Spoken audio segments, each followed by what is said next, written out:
How Norwich boss Daniel Farke got the Canaries singing once again.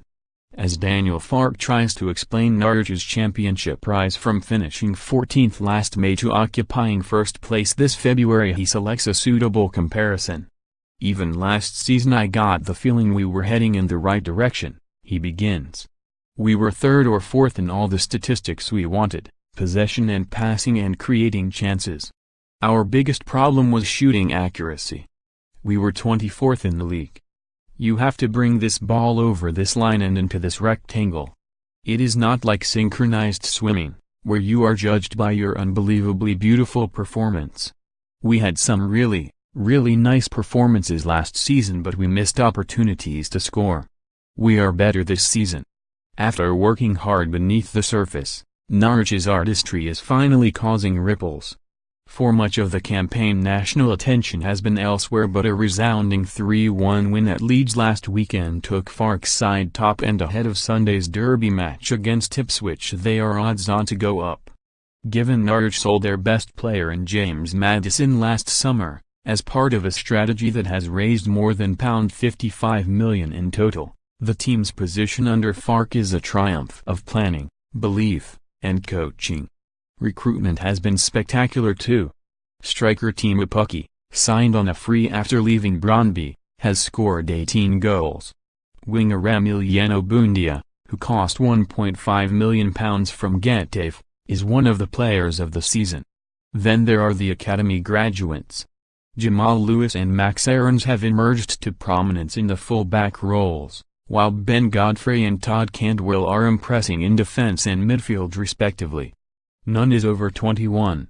This was the vision Stuart Webber had in mind when he left Huddersfield to become Norwich sporting director in 2017 and set about drastically reshaping the club.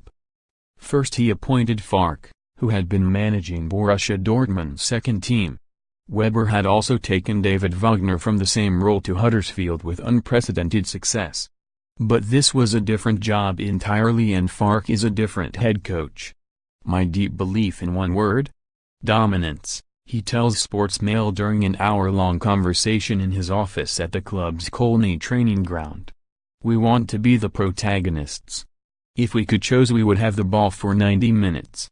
We want to play with passes. We can't guarantee success, but we can work on having a big opportunity to win games." That philosophy reached glorious fruition at Elland Road, where Norwich picked apart Marcelo Bielsa's side with frequency to leapfrog into first. It has required patience though.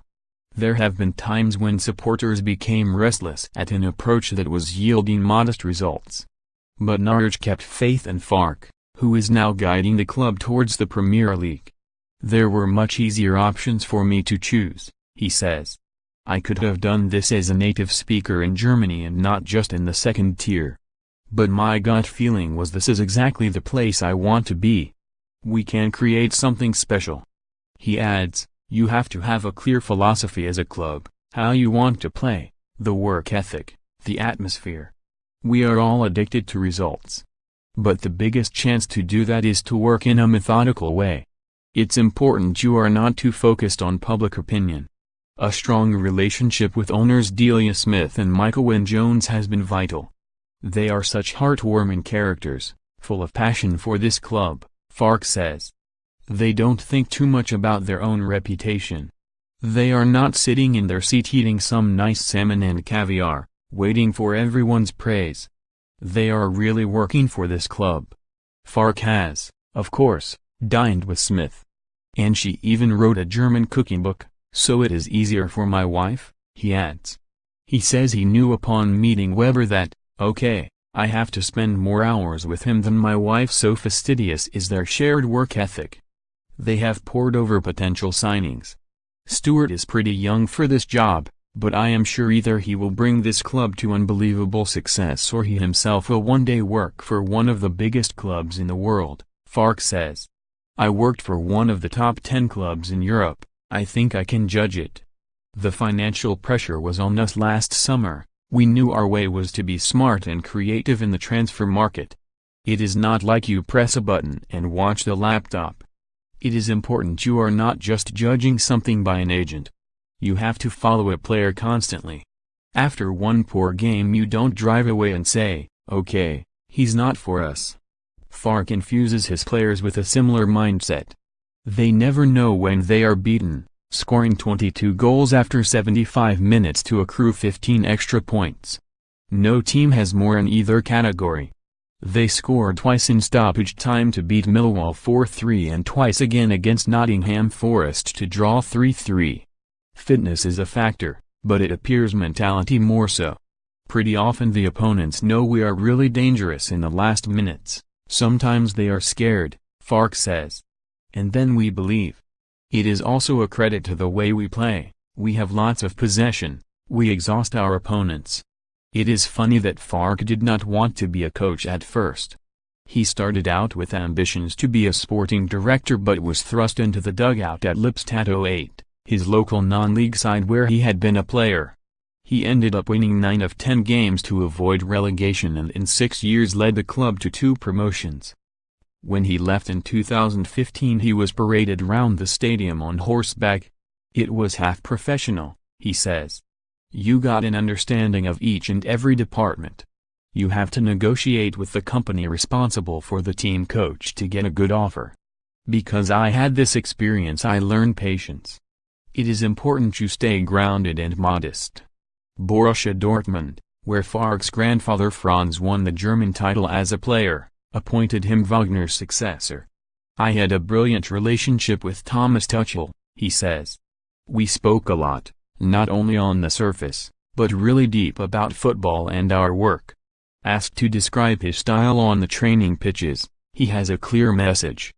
The most important thing is that you are authentic, he says. Not to play on something like this. So not to try to be strict or close, be a father figure or friend. There are moments for all. If I should judge it, I have a pretty honest relationship with my players. I don't believe in artificial authority. The best way is for the players to think, he knows what he is speaking about. He has settled into Norfolk life, calling Norwich his second home even if he is yet to experience the delights of Argos. There was much mirth at the club when Ángel Hernández, the Cuban-born winger, said he had never seen anything like the catalog store in an interview for the matchday program. We had some jokes, smiles Farke.